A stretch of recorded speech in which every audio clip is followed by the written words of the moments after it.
में online form filling, computer job works, e PAN का generate, job recruitment forms, agreement, affidavit, IGNOU admission, passport apply, learning and driving licence apply, vehicle fitness, road tax, insurance, open school admission regional price में करवाना चाहते हैं तो आइए एविलेंट computer centre रंगत में।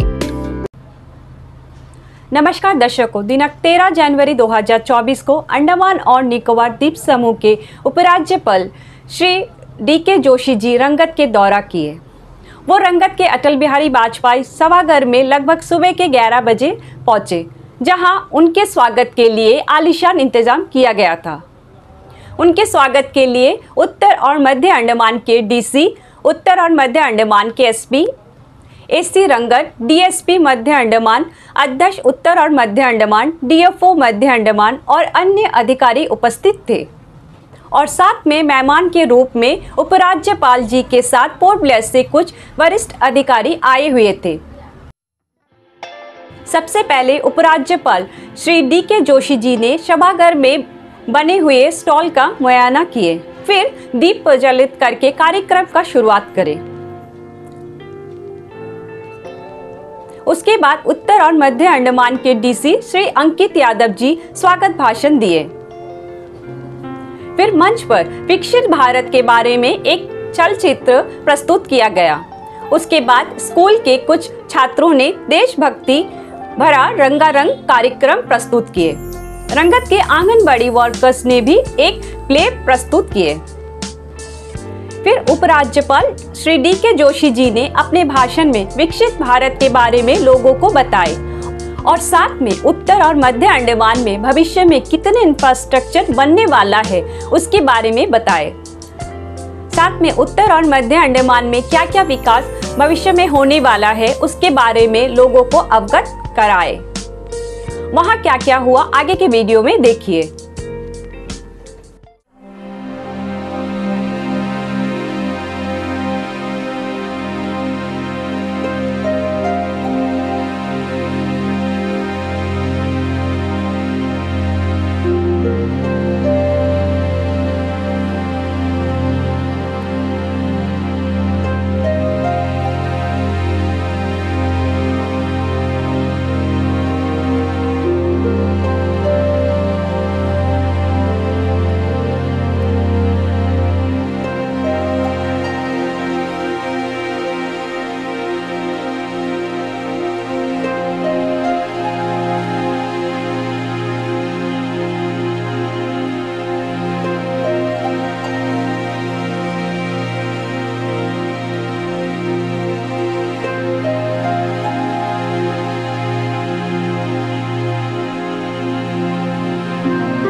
जिसके चलते स्कूल छूट जाया करता था।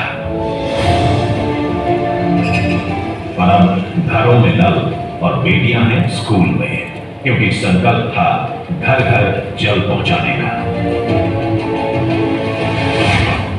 याद है ना, जब गिनती के आवाज बनते थे, बिचौलियों की भीड़ चढ़ जाते थे।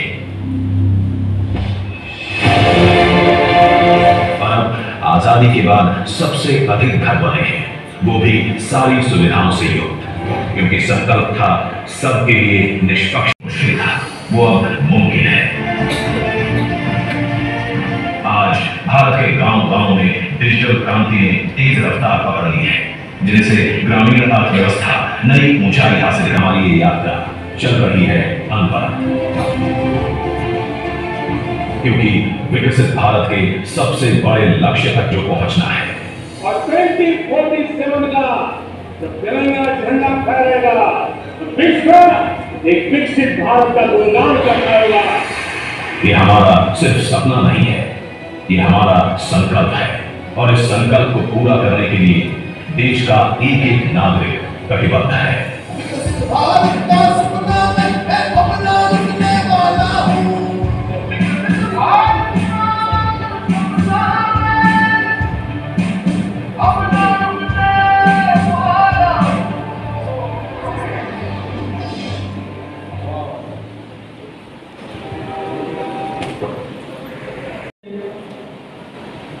मेरा प्रधानमंत्री श्री मोदी जी ने बहुत सारा योजना दिया गया है।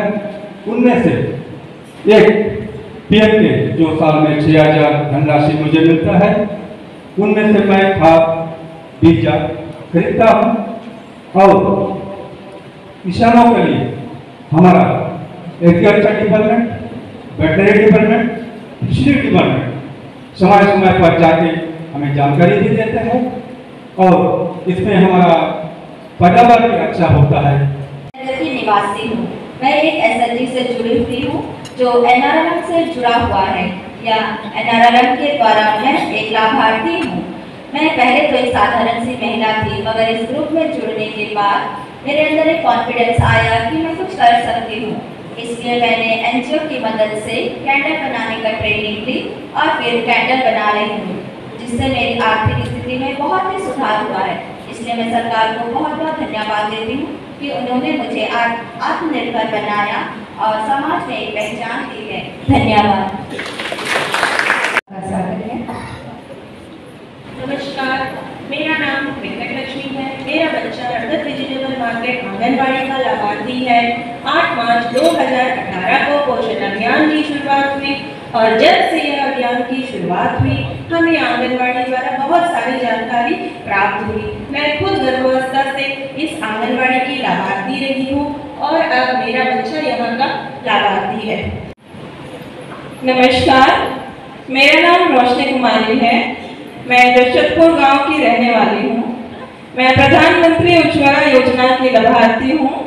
जब मेरे पास गैस कनेक्शन नहीं थी तब मुझे बहुत सारी कठिनाइयों का सामना करना पड़ता था, जैसे कि दूर दूर जंगलों में जाकर लकड़ियाँ इकट्ठी करनी पड़ती थी और उस लकड़ी को जलाने के बाद उससे जो धुएं निकलती थी उससे बहुत सारी परेशानी होती थी और अक्सर मैं बीमार भी पड़ती थी। मेरे पास उतने पैसे भी नहीं थे कि मैं नॉर्मल न्यू कनेक्शन ले सकूं, लेकिन आज प्रधानमंत्री योजना के तहत मेरे पास उज्ज्वला की न्यू फ्री गैस कनेक्शन मिला है, जिससे मैं बहुत खुश हूँ। गंगा जमुना मेरी आंखें, मैं नए भारत का चेहरा। मैं कल भी था, मैं आज भी हूँ, मैं नवयुग का अंदाज़ी हूँ। सारी दुनिया का घर मुझ में, इस मिट्टी का आदर मुझ में। मैं देशभक्त भी कर रहा हूँ, मैं नए भारत का चेहरा, मैं नए भारत का चेहरा।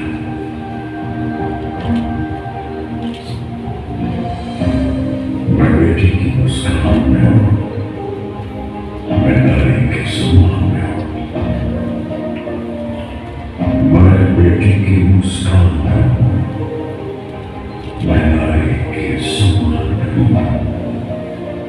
चलो आप सब छुट्टी में अपने घर जा सकते हैं।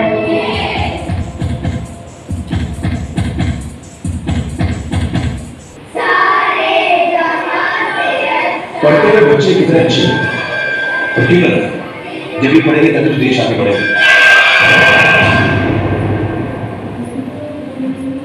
लेकिन कैसे आगे बढ़े जब इस देश का लगभग हर दूसरा बच्चा कुपोषण का शिकार है। आज मैं आपसे एक जरूरी बात कहने आया। इन तस्वीरों को देखिए। मैं बार-बार क्यों बीमार पड़ती हूँ? मुझको स्कूल में सब बुद्धू बोलते रहते हैं। मैं हिंदी में बोलता हूँ ना, कुछ होता तो। बच्चे का बार-बार बीमार पड़ना, जल्दी थक जाना या देर से समझ आना, ये सब कुपोषण के लक्षण हो सकता है। कुपोषण यानी सही पोषण का न मिलना। गर्भ से लेकर जन्म के पहले 2 साल बच्चे में इसका सबसे ज्यादा खतरा होता है, यानी शरीर और दिमाग से कमजोर। देशभक्ति की लहरी हमारी, पूरब पश्चिम में जगी। साथ ही इन्होंने नीट की परीक्षा भी उत्तीर्ण कर ली है।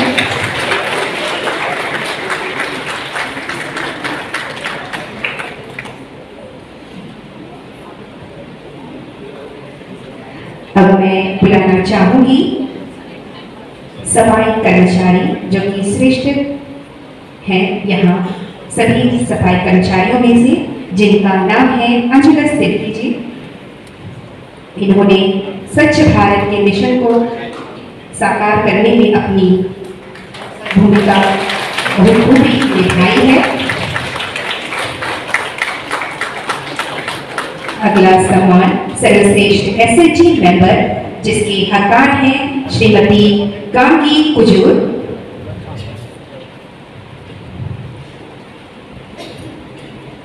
सेल्फ हेल्प ग्रुप से लोन लेकर इन्होंने पशुपालन के क्षेत्र में अग्रणी कदम उठाया है।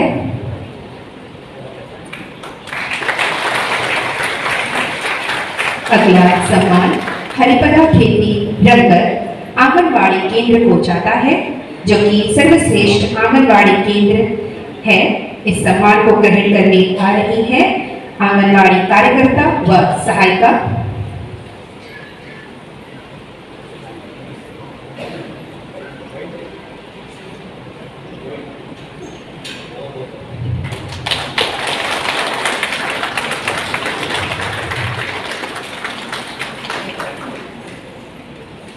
माननीय उपराज्यपाल महोदय, आपसे अनुरोध है कि आपके मधुर वचनों से सभासदों का उत्साह व मान बढ़ाएं।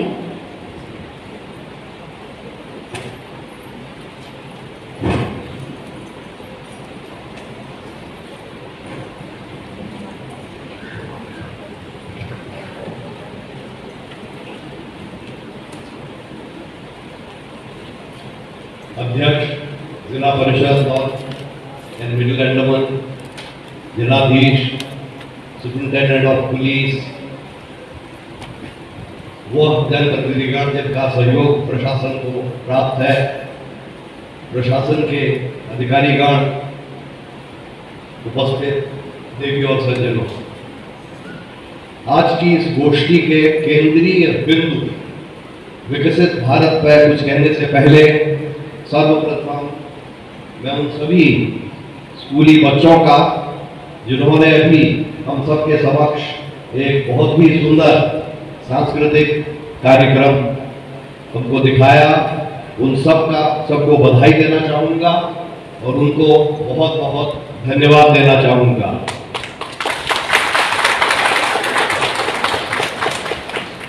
जिस तरह से इस कार्यक्रम में उन्होंने राष्ट्र प्रेम और देश के प्रति अपने कमिटमेंट का प्रदर्शन किया, वह बहुत ही उत्साहवर्धक है।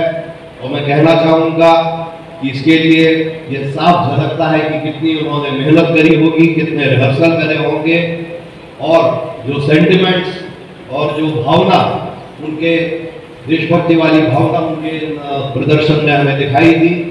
मैं नहीं समझता कि कोई भी किसी के मन में शंका रहनी चाहिए कि 2047 तक इन युवाओं के द्वारा हम एक विकसित भारत बनने में हर तरह से समृद्ध होंगे। आज के टॉपिक पर आते हुए, विकसित भारत संकल्प यात्रा आप लोगों को पता है, यह अभियान सारे देश में चल रहा है और अंडमान और निकोबार आइलैंड में इसकी शुरुआत देश के सबसे दक्षिणी शोर ग्रेट निकोबार आइलैंड कैंबर बे से हुई थी। सारी जगहों पर इसके जो है एक्टिविटीज चल रही हैं और इसमें जहां तक मैं देखता हूं इसके दो पहलू हैं। पहला पहलू या पहला आयाम है जिनको कि प्रधानमंत्री फ्लैगशिप स्कीम्स कहा गया है और जिसमें लाभार्थियों का वर्ग लगातार बढ़ता चला जा रहा है। कई सारे लाभार्थी आपने देखे, आज सवेरे यहाँ स्टेज में आए, उन्होंने अपना एक्सपीरियंस सुनाया। कई सारी ये स्कीमें हैं, इन सबको अगर एक नजरिए से देखा जाए तो ये क्वालिटी ऑफ लाइफ और ईज ऑफ लिविंग में से इनका जो है डायरेक्ट संपर्क है और किसी भी विकसित देश के लिए एक ऊंचा स्टैंडर्ड ऑफ लिविंग और ईज ऑफ लिविंग परम आवश्यक है, जिसकी दिशा में हम लगातार बढ़ते जा रहे हैं। ये लाभार्थी वर्ग जो है लगातार बढ़ता चला जा रहा है। दूसरा आयाम एक विकसित देश बनने का, अगर उसको एक ब्रॉड कैटेगरी में रखा जाए तो वह है इंफ्रास्ट्रक्चर, जिसका हर चीज से जो है डायरेक्ट संबंध है, इंडस्ट्री से, टूरिज्म से, ग्रोथ से, जॉब जनरेशन से, एम्प्लॉयमेंट अपॉर्चुनिटीज से।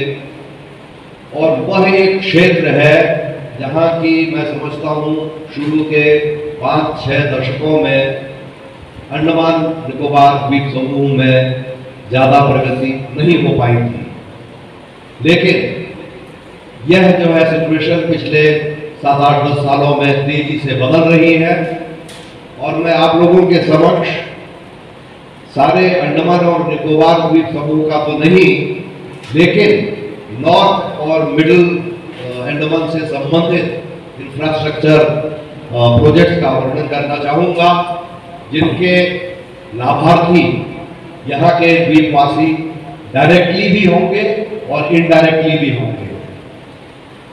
मैं समझता हूं कि 2024 जनवरी ये साल जो शुरुआत हुई है, यह नॉर्थ एंड मिडिल अंडमान के लिए एक ट्रांसफॉर्मेशनल साल है। अगले 2-3-4 महीनों से स्टार्ट होते ही कई सारे ऐसे प्रोजेक्ट्स यहाँ के लिए प्लान्ड हैं जिसका डायरेक्ट इम्पैक्ट लाभार्थी श्रेणियों में नॉर्थ एंड मिडिल अंडमान के वासियों को पड़ेगा। इन सब की प्रिपरेटरी एक्टिविटीज पिछले कई सालों से चलती आ रही हैं, लेकिन ये 2024 की शुरुआत में इनके एक के बाद एक फ्रुक्टिफिकेशन का टाइम अब आ चुका है। सबसे उत्तर से नॉर्थ से स्टार्ट करके दिगलीपुर में इसे स्टार्ट करेंगे तो स्मिथ एंड रॉस में एक टूरिज्म एंड हॉस्पिटैलिटी का बहुत हाई प्रोफाइल प्रोजेक्ट, उसके बारे में आपने शायद पहले भी सुना होगा। वो पीपीपी मोड में पहले हमने एक कंसल्टेंट एंगेज किया था, उसकी जो है परफॉर्मेंस में कुछ कमियां रही थी, तो वो कंसल्टेंट चेंज हो गया है, नए कंसल्टेंट की फाइनल प्रोसीडिंग आ गई है और मैं समझता हूँ अगले 2-3 महीनों में 2-4 महीनों में ही उसको जो है कॉन्ट्रैक्ट स्टेज पर लाया जा सकेगा। श्रीपुर में उड़ान स्कीम के अंतर्गत फ्लाइट्स द्वीपवासियों को जो डायरेक्ट बेनिफिट मिलेगा वह बहुत शीघ्र ही स्टार्ट होने वाली है। मंत्रालय द्वारा, मिनिस्ट्री ऑफ सिविल एविएशन द्वारा उसके लिए ऑपरेटर का चयन हो चुका है। दिगलीपुर में ही आप लोगों से कई लोगों ने देखा होगा जो वहाँ का एग्जिस्टिंग पोर्ट है, उसमें ड्राफ्ट्स की या डेप्थ की बहुत लिमिटेशंस हैं और कितनी भी चाहे ड्रेजिंग कराई जा सके उसको जो है बड़े जहाजों के लिए या एक डीप वाटर पोर्ट के लिए सक्षम बनाना मुश्किल है। इसलिए हमारा एक प्रपोजल पिछले कई सालों से जो चल रहा था, दिगलीपुर के पास अटलांटा बे में एक बिल्कुल नया green field deep water port बनाने का। आप लोगों को पता होगा पिछले ही महीने केंद्रीय मंत्री श्री सोनोवाल जी को हम यहाँ लाए थे, वो जाकर के उन्होंने साइट इंस्पेक्शन किया था और शीघ्र ही एक brand new green field deep sea port के तौर पर अटलांटा बे का डेवलपमेंट स्टार्ट हो जाएगा।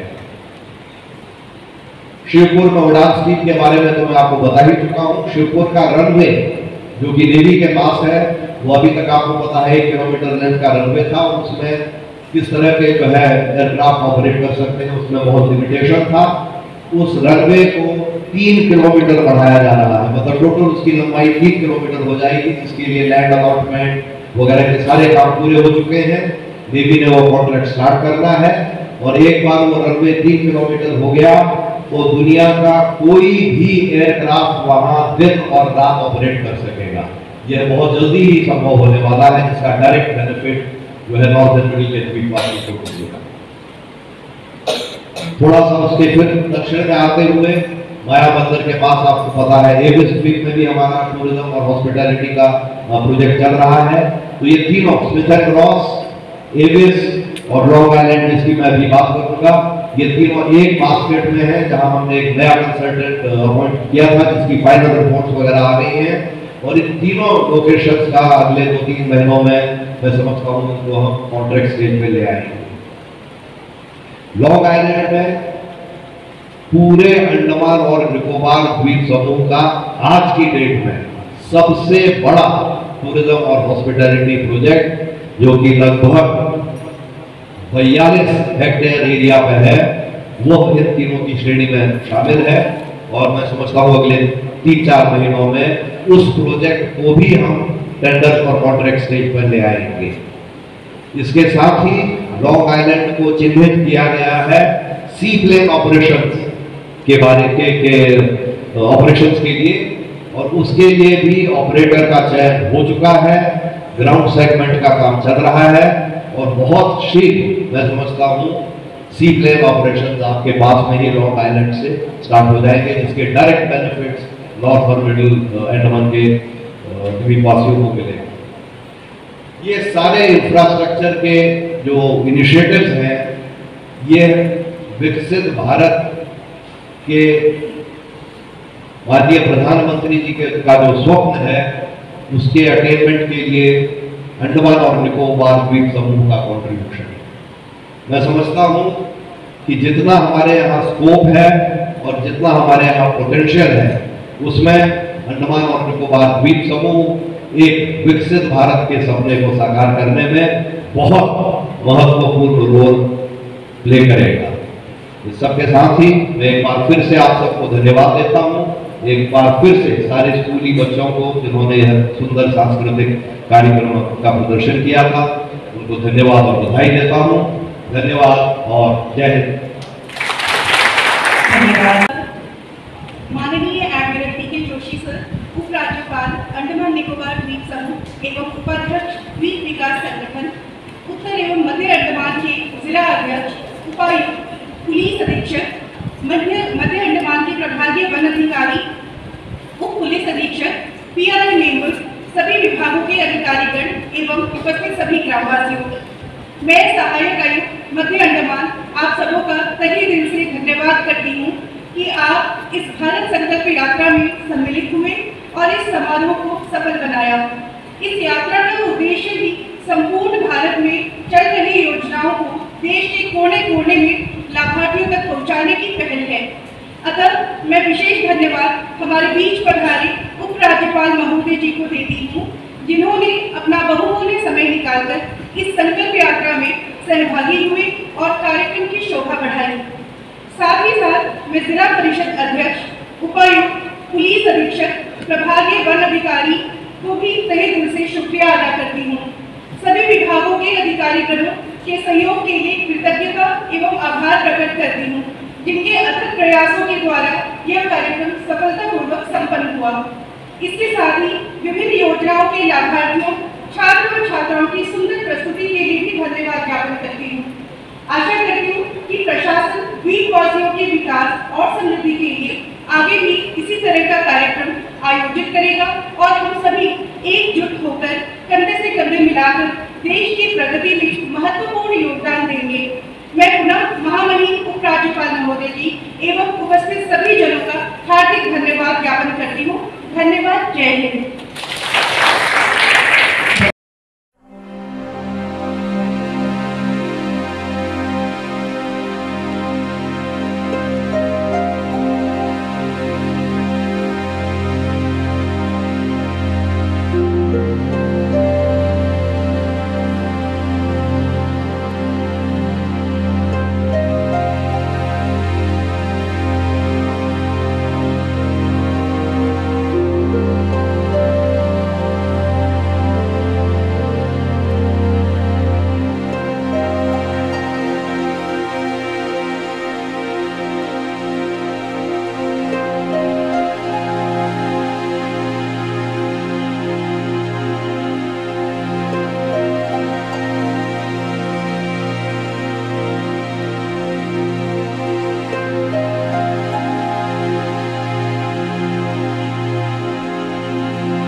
उपराज्यपाल जी ने लोगों को सम्मानित भी किए जिन्होंने अपने जीवन और क्षेत्र में कामयाबी हासिल किए।